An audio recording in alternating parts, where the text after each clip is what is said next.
ITR file करने के लिए सबसे ज्यादा इंपॉर्टेंट चीज जो होती है वो ये होती है कि आपको ये पता होना चाहिए कि आपको अपना इनकम टैक्स रिटर्न किस फॉर्म के थ्रू फाइल करना है।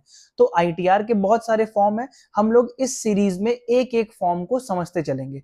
तो पहला फॉर्म है आईटीआर 1, जिसको हम लोग सहज के नाम से भी जानते हैं।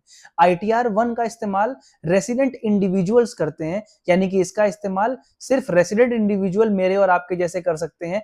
कंपनी नहीं कर सकती, फर्म नहीं कर सकती और हिंदू अनडिवाइडेड फैमिली नहीं कर सकती। तो एचयूएफ, फर्म और कंपनी आईटीआर 1 का इस्तेमाल नहीं कर सकते, सिर्फ रेसिडेंट इंडिविजुअल कर सकते हैं इनकम टैक्स रिटर्न फाइल करने के लिए। और रेसिडेंट इंडिविजुअल भी तब कर सकते हैं जब उनकी इनकम सिर्फ और सिर्फ इन 3 सोर्सेस से होनी चाहिए। सबसे पहला सोर्स सैलरी या फिर इनकम, दूसरा इनकम फ्रॉम हाउस प्रॉपर्टी, लेकिन वो सीमित होगी सिर्फ और सिर्फ एक हाउस प्रॉपर्टी तक। अगर एक से ज्यादा है तो आप इस फॉर्म का इस्तेमाल नहीं कर सकते।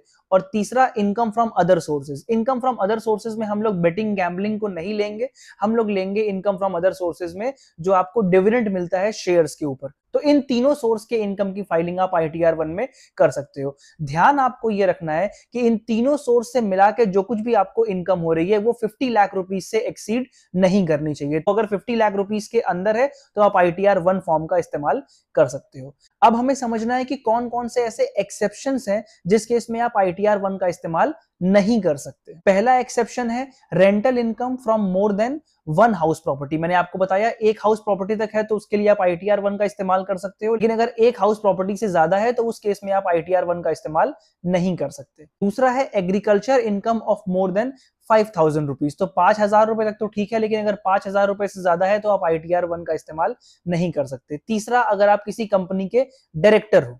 चौथा, आपने किसी अनलिस्टेड कंपनी के शेयर होल्ड किए हुए हैं।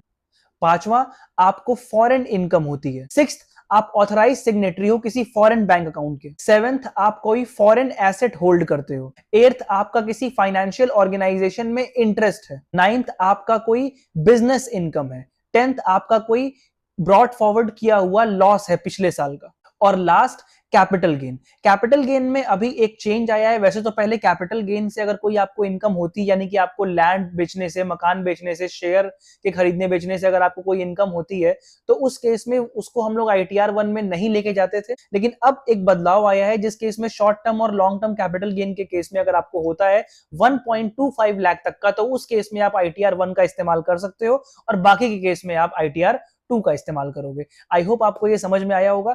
वैसे तो 31 जुलाई होती है अपना इनकम टैक्स रिटर्न फाइल करने की। इस समय डेट एक्सटेंडेड है 15 सितंबर तक। तो अगर आपने अभी तक अपना आईटीआर फाइल नहीं किया है तो आई विल सजेस्ट आप जल्दी से जाके अपना आईटीआर फाइल कर लीजिए। मिलते हैं